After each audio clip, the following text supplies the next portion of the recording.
आज मैं आपके सामने यूजीसी नेट का जून 2009 का पेपर 2 हिंदी लेके आई हूँ। तो आप बने रहिए मेरे साथ। इसमें हम सारे क्वेश्चंस को देखेंगे अच्छे से और उनके सॉल्यूशन भी देखेंगे। बाकी इसके बाद मैं आगे 2010, 2011, 2012, 13, 14, 15, 16, 17, 18, 2018 और 19 तक के सारे पेपर सोल्व करूँगी।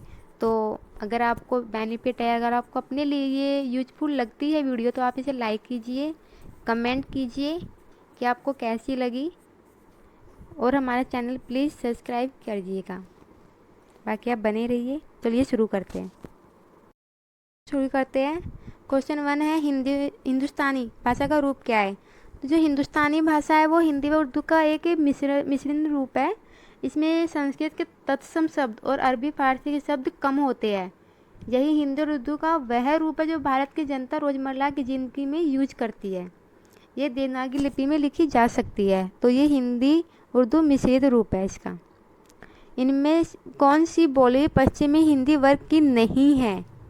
तो मैं आपको बता दूं कि पश्चिमी हिंदी वर्ग की जो बोलियां है वो 5 है। एक तो हरियाणवी, जिसको जॉर्ज ग्रीसन ने बांगरू बोला है, जो इसमें है ए ऑप्शन में है। दूसरी खड़ी बोली, तीसरी ब्रज भाषा जो इसके बी ऑप्शन में है, तीसरी कन्नौजी जो इसके सी ऑप्शन में है, और इनकी पहली हरियाणवी, खड़ी बोलू, ब्रज भाषा, कन्नौजी 4 हो गई, और एक बुंदेली। ये 5 भाषाएं जो है पश्चिमी हिंदी की बोलियां है। तो छत्तीसगढ़ी जो है ये नहीं है, तो ये हमारा ऑप्शन डी हो जाएगा, छत्तीसगढ़ी। वर्तमान समय में संविधान द्वारा स्वीकृत भाषाओं की संख्या क्या है? पहले जो भाषाएं हमारे में कम थी, लेकिन 92 संविधान संशोधन अधिनियम 2003 के द्वारा संविधान को 8वीं अनुसूची में 4 नई भाषाओं, कौन सी भाषाएं थी ये? बोडो, डोगरी, मैथिली व संथाली, इनको राजभाषा में शामिल कर लिया गया था। तो उसके अकॉर्डिंग उनको मिक्स करके हमारे अब 22 भाषाएं हो चुकी है। तो वर्तमान समय में संविधान द्वारा स्वीकृत भाषा जो हमारी है वो 22 है। इसके आगे चलते हैं। ग्रीम नियम का संबंध किससे? ग्रीम नियम है, ये भाषा विज्ञान के अंतर्गत आता है, ध्वनि विज्ञान। तो उसमें एक आता है सौमिनी विज्ञान, तो ये इसका संबंध उससे है। नंददास की किस रचना का संबंध नायक नायिका भेद से है? तो जो नंददास जी की जो कविता है रस मंजरी, इसमें जो है इसका संबंध जो है नायक नायिका भेद से है। चलिए अब आगे चलते हैं। अब हम देखते हैं 6 क्वेश्चन। आनंद कादम्बिनी के संस्थापक थे? जो आनंद कादम्बिनी जो है ये भारतेंदु युग की साहित्यिक पत्रिका है। ये जुलाई 1881 1881 में मिर्ज़ापुर में आरंभ हुई थी। इसके जो संस्थापक थे वो बद्रीनाथ चौधरी प्रेमघन जी थे। तो इसका बी ऑप्शन अब ठीक है। दीदी पत्रिका के संपादक थे? इसके संस्थापक थे ठाकुर श्रीनाथ सिंह जी। इसमें से कौन सी रचना कुंवर नारायण की है? तो देखिए इसमें रचना जो है ये बांस वाक्य बहाने कुंवर नारायण जी की है। ये जो प्रकाशित इसका वर्ष है ये 2008 ईस्वी में हुई है। और जो ये पथिक जो रचना है ये राम नरेश त्रिपाठी द्वारा रचित खंड काव्य है। इसका प्रकाशन वर्ष है 1920 ईस्वी। मगध है, मगध श्रीकांत वर्मा जी का कविता संग्रह है। इसका प्रकाशन वर्ष 1984 है।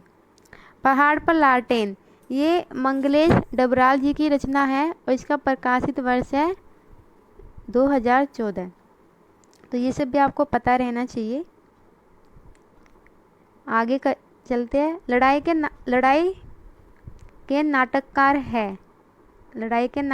है सर्वेश्वर दयाल सक्सेना जी।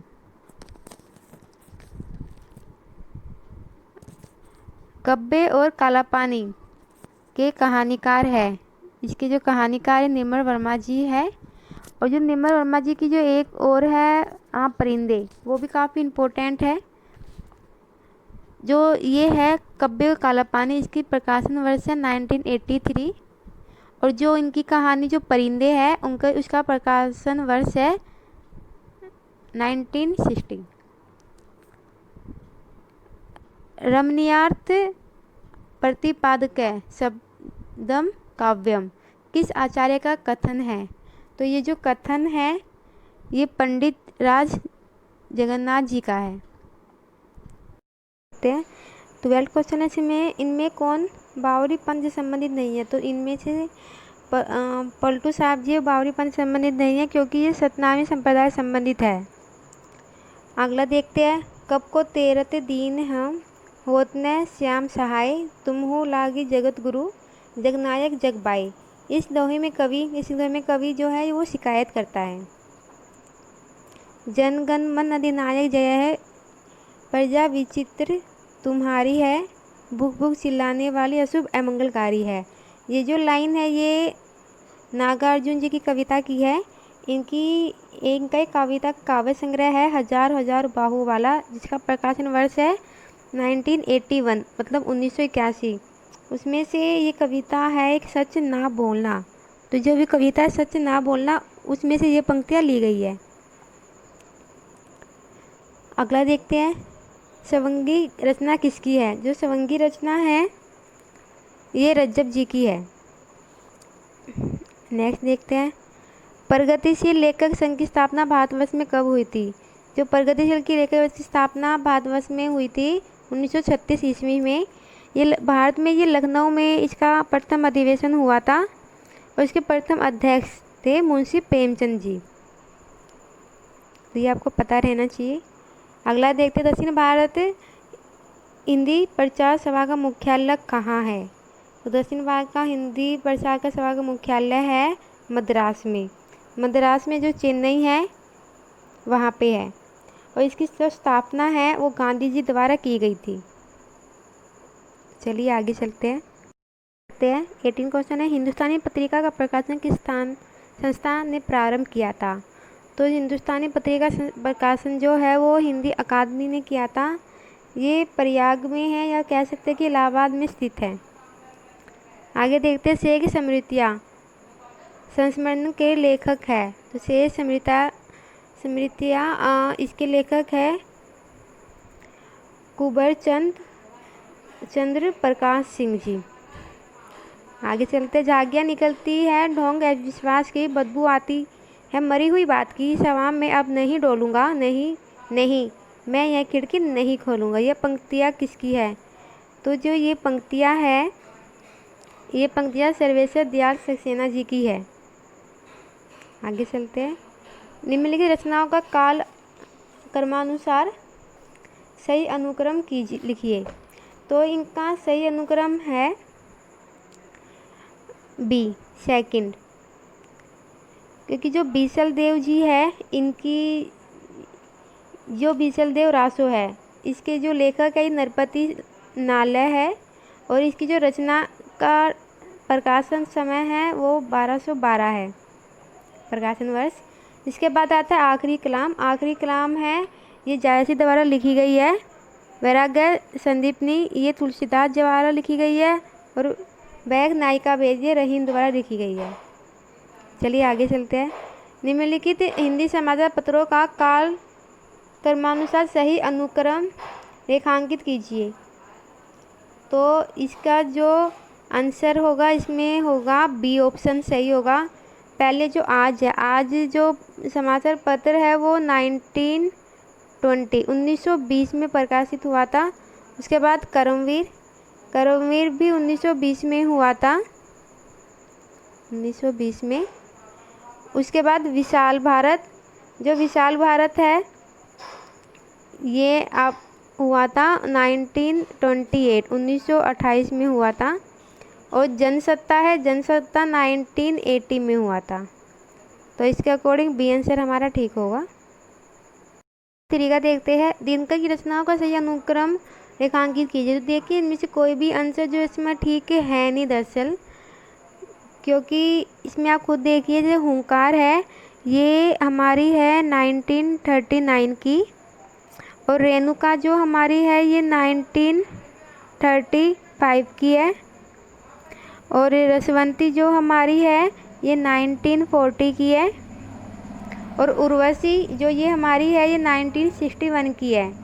तो इसके अकॉर्डिंग तो कोई भी आंसर सही दिया नहीं है इन लोगों ने, तो ये क्वेश्चन गलत है। गलत नहीं कह सकते, मतलब इसका आंसर ठीक है नहीं कोई भी। अगला देखते हैं, निम्नलिखित नाटकों का रचना काल के अनुसार सही अनुक्रम रेखांकित कीजिए। तो इसमें से ये वाला डी ऑप्शन सही होगा आपका। आगे चलते हैं 25, निम्नलिखित आलोचकों का कालानुसार सही अनुक्रम रेखांकित कीजिए। तो इसमें जो आपका है ठीक ये बी होगा। पहले देवराज जी, फिर लक्ष्मीकांत वर्मा, विजय देवरा नारायण शाही, फिर राम स्वरूप चतुर्वेदी जी। 26 देखते हैं, निम्नलिखित उपन्यासों का रचना काल के अनुसार सही अनुक्रम रेखांकित कीजिए। तो जो ये उपन्यास है इनके अकॉर्डिंग इसका आंसर सी होगा कि जो चंद्रकांता जो है ये 1888 में देवकी नंदन खत्री द्वारा लिखी गई थी। उसके बाद है तितली, ये 1934 में जयशंकर प्रसाद द्वारा लिखी गई थी। और इसके बाद नदी के द्वीप है जो ये 1951 में अज्ञे द्वारा लिखी गई थी। और जो कसप है ये 1982 में मनोहर श्याम जोशी द्वारा लिखी गई थी। तो ये सब आपको पता रहना चाहिए। चलिए आगे देखते हैं 27, निम्नलिखित काव्य संग्रह का काल क्रमानुसार सही अनुक्रम रेखांकित कीजिए।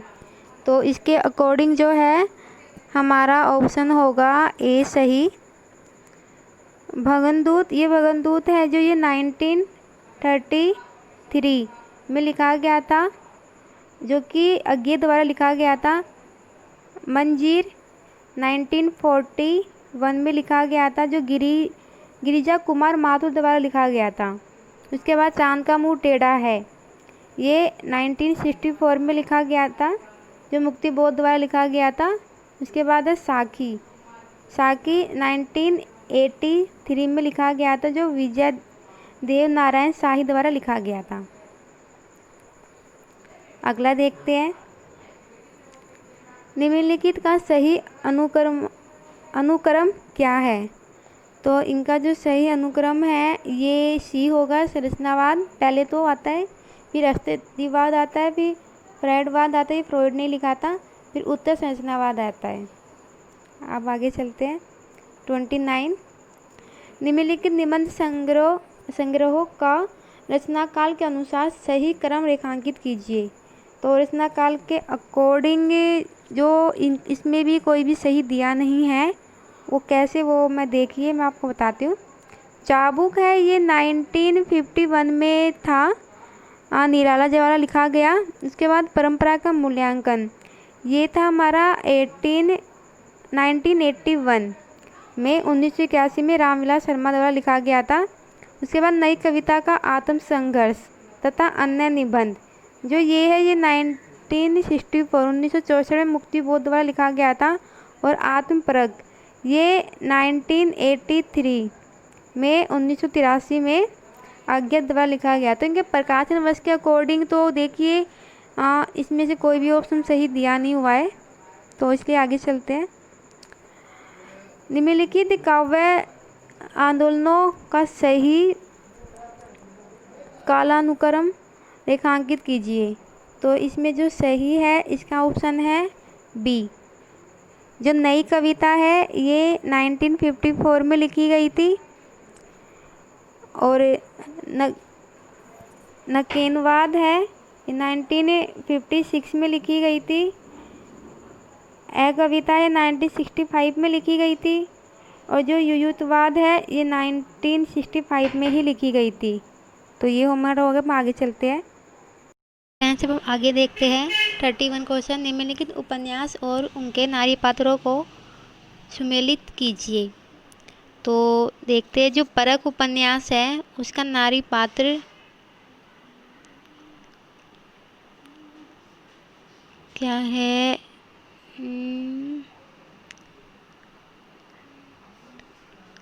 तो जो कट्टो थी वो उसमें थी परख में। एंड जो बी है गबन, गबन में जालपा था। और जो सी है त्यागपत्र, उसमें मृणालिनी थी। और शेखर एक जीवनी, इसमें शशि थी। तो लगा लीजिए, लिखा थर्ड, फर्स्ट, फोर और टू। इसके अकॉर्डिंग हमारा उत्तर बनता है first and third, four, two, second, उत्तर बी। ऐसे आगे देखते हैं। 32, निम्नलिखित आत्मकथाओं और उनके लेखकों के साथ सुमेलित कीजिए। मैचिंग करना है। इसमें एक द्वार से सोपान तक, इसका इनके लेखक है हरिवंश राय बच्चन। सेकंड देखते हैं, मेरी आत्म कहानी, इसके लेखक श्याम सुंदर दास जी है। अपनी कहानी, इसके है वृंदावन लाल वर्मा। मेरी जीवन यात्रा, ये राहुल सांकृत्यायन की कहानी है। तो इसमें 4, 3, 1 और 2, इसके अकॉर्डिंग 4, 3, 1, 2, सेकंड ऑप्शन बी। चलिए अब आगे चलते हैं। देखते हैं, निम्नलिखित रचनाओं को उनके कवियों के साथ सुमेलित कीजिए। तो ये कविता है और ये उनके लेखक है, कवि है। तो बात बोलेगी, बात बोलेगी, ये है शमशेर बहादुर सिंह जी की कविता है। साम्राज्ञी का निवेदन, ये अज्ञे जी की है। यमुना के प्रति, ये केदारनाथ अग्रवाल जी की है। अकाल में सारस, ये वाली जो कविता ये केदारनाथ सिंह जी की है। तो इसमें पहले 4, 3, 1, 5, तो इसके अकॉर्डिंग 4, 3, 1, 5, तो बी ऑप्शन इसका सही हो जाएगा, बी। अगला देखते हैं, निम्नलिखित रचनाओं को उनके कवियों के साथ सुमेलित कीजिए। हंसावली, हंसावली के जो कवि है ये कवि असाई जी है।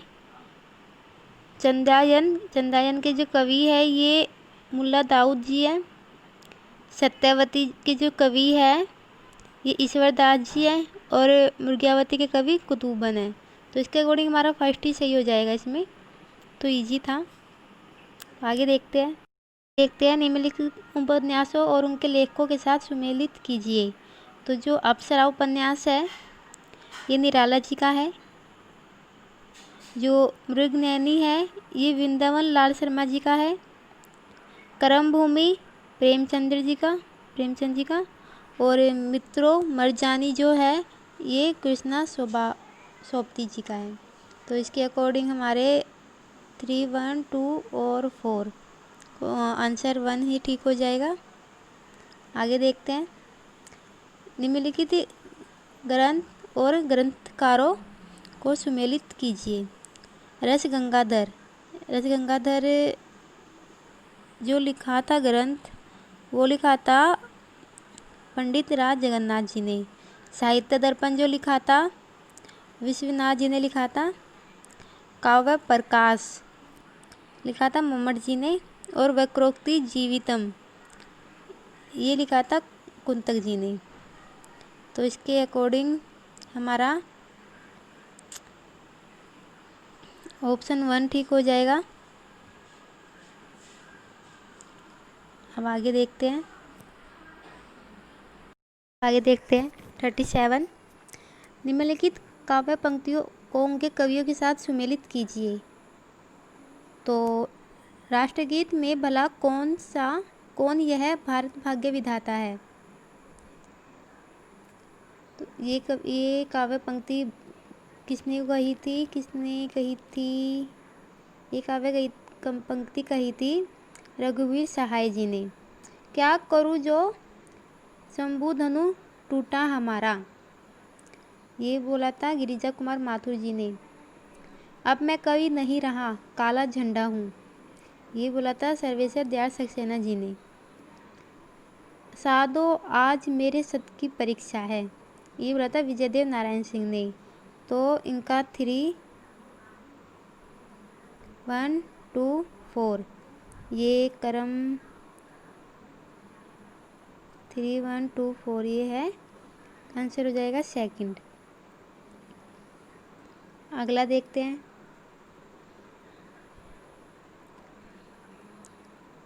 निम्नलिखित यात्रा साहित्य और उनके लेखकों को सुमेलित कीजिए। यात्रा साहित्य ये है, लेखक इनके ये है ठेले पर हिमालय, इसके लेखक है धर्मवीर भारती जी। आखिरी चट्टान के लेखक है मोहन राकेश जी। सुबह के रंग अमृत राय जी। पैरों में पंख बांधकर, ये लिखी थी रामकृष्ण बेनीपुरी जी ने। तो इसमें जो है 5, 3, 2 और 4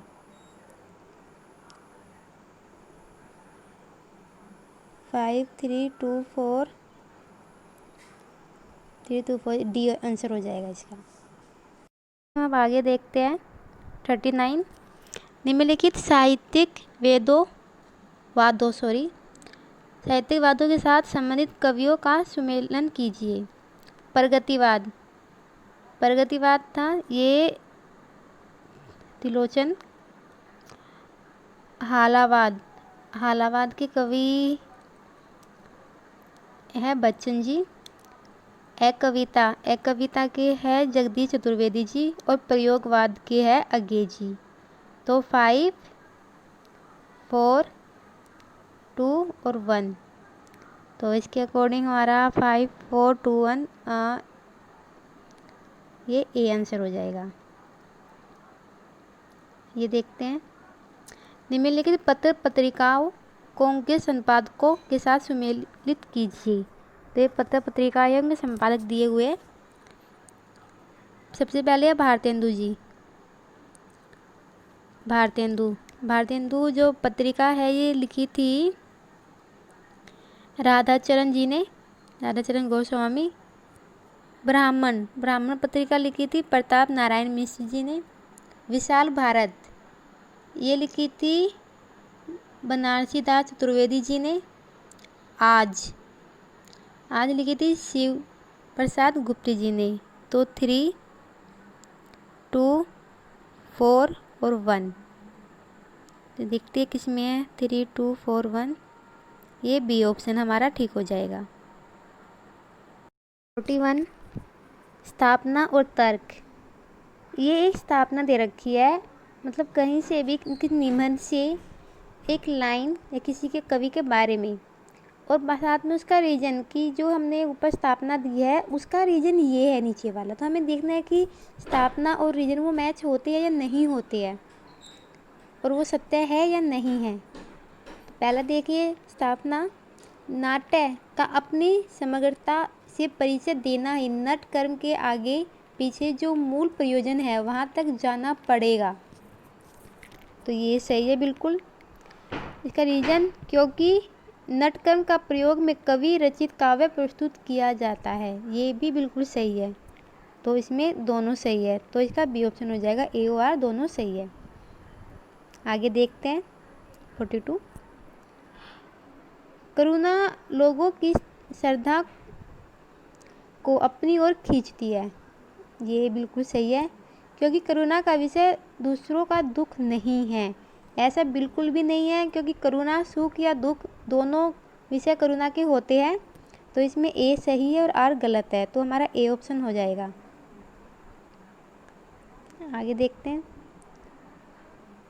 भारतेंदु हरिश्चंद्र की रचनाओं का मूल स्वर देशभक्ति नहीं है। देखिए ऐसा कुछ भी नहीं है, उनका मूल स्वर देशभक्ति भी है। आगे क्योंकि देश प्रेम की भावना तत्कालीन भारतीय समाज में नहीं है, बिल्कुल है। तो इसमें ये दोनों गलत दिए हुए हैं, तो ये दोनों गलत हो जाएंगे। तो इसमें सी ऑप्शन ठीक हो जाएगा। 44 स्थापना भक्ति धर्म की रसात्मक अनुभूति है। बिल्कुल सही है, क्योंकि उसमें अपने मंगल और लोक मंगल का संगम दिखाई पड़ता है। बिल्कुल दिखाई पड़ता है, तो ये दोनों ही सही है। तो इसमें हम ए और आर दोनों सही, सी ऑप्शन लगाएंगे। अगला देखते हैं। स्थापना निराला की कल्पनाएं अपने भावों की सहचरी नहीं है। ये बिल्कुल सही है, क्योंकि उनकी कल्पनाएं सुशील स्त्रियों की भली भांति पति के पीछे पीछे चलती नहीं है। तो ये दोनों ही बिल्कुल सही बोला इन्होंने, तो बी ऑप्शन। इसके बाद ये आपका कुछ अवतरण दिया हुआ है, उसमें आप पढ़ लीजिएगा। बहुत इजी है ये। महाकाव्य की रचना किसको प्रदर्शित करने के लिए की जाती है? इसमें क्वेश्चन है, देखिए सब ये आंसर पहली में ही है कि महाचरित्र के विराट उत्कर्ष वाला। तो उसके अकॉर्डिंग इसमें आंसर होगा ऑप्शन डी, किसी महाचरित्र के विराट उत्कर्ष को। देखते हैं, आर्य सभ्यता के विकास काल में किनके मध्य संघर्ष हो रहा था? तो एक बार मैं आपको दिखा देती हूँ। इसमें देखिए, ये इसमें लिखा हुआ है कि आर्य समाज के जो उस टाइम था, देव और दानवों का संघर्ष इसमें हो रहा था। तो इसके अकॉर्डिंग जो आंसर हमारा हो जाएगा, देव और दानव संस्कृति के मध्य, आंसर ए। अगला देखते हैं, महाभारत किस युग के अंत में लिखा गया? तो इसका देख लीजिए, जो महाभारत है इसमें दिया हुआ है, महाभारत द्वापर के अंत में महाभारत लिखा गया था। तो इसमें आ जाएगा द्वापर के अंत में, बी ऑप्शन। अगला देखते हैं, महाभारत को कैसा सृजन कहा गया है? तो देखिए, इसमें आपको बहुत अच्छे से दिया गया है कि अत्यंत दुखांत सृजन है। तो इसको अत्यंत दुखांत सृजन कहा गया, तो सी ऑप्शन हो जाएगा। नेक्स्ट देखते हैं, महाकाव्य की रचना में क्या होना चाहिए? तो ये भी इसमें है, अब ध्यान से पढ़ेंगे आपको सब आंसर इसमें मिलेंगे। देखो, सबसे पहली लाइन में ही है कि महाकाव्य की रचना जातीय संस्कृति के किसी महापर्वा। तो इसका आंसर हो जाएगा कि महाकाव्य की रचना में क्या होना चाहिए? जातीय संस्कृति का महापर्वा। तो ये मैंने आपके साथ यूजीसी नेट पेपर 2 हिंदी 2009 का पेपर सोल्व किया है। ऐसे ही मैं हर साल के पेपर आपके साथ सोल्व करती रहूँगी, लेकिन उसके लिए प्लीज़ आप लोगों को देखिए, कोई क्वेश्चन समझ में नहीं आया या किसी क्वेश्चन में कोई डाउट हो तो प्लीज़ मुझे कमेंट बॉक्स में लिख देना। और किसी को भी बच्चे को या किसी फ्रेंड को अगर इसकी PDF चाहिए हो तो वो मुझे टेलीग्राम ग्रुप पे मैसेज कर सकते हैं, उसमें ज्वाइन कर सकते हैं। टेलीग्राम का ग्रुप का लिंक मैं आपको नीचे डिस्क्रिप्शन में दे दूँगी। बाकी आप लोग बने रहिए और अपने प्लीज़ इस वीडियो को अगर आपको यूज़फुल लगती है, पसंद आई है, तो इसको लाइक कीजिएगा और प्लीज़ चैनल को सब्सक्राइब ज़रूर कीजिएगा कि मेरे सब्सक्राइब बहुत कम है रियली। तो आप लोग ये सब करते हो तो बहुत अच्छा लगता है, आगे कुछ करने का भी मन होता है कि हाँ मैं कुछ करूँ। चलिए फिर मिलते हैं अगली वीडियो में। नमस्कार।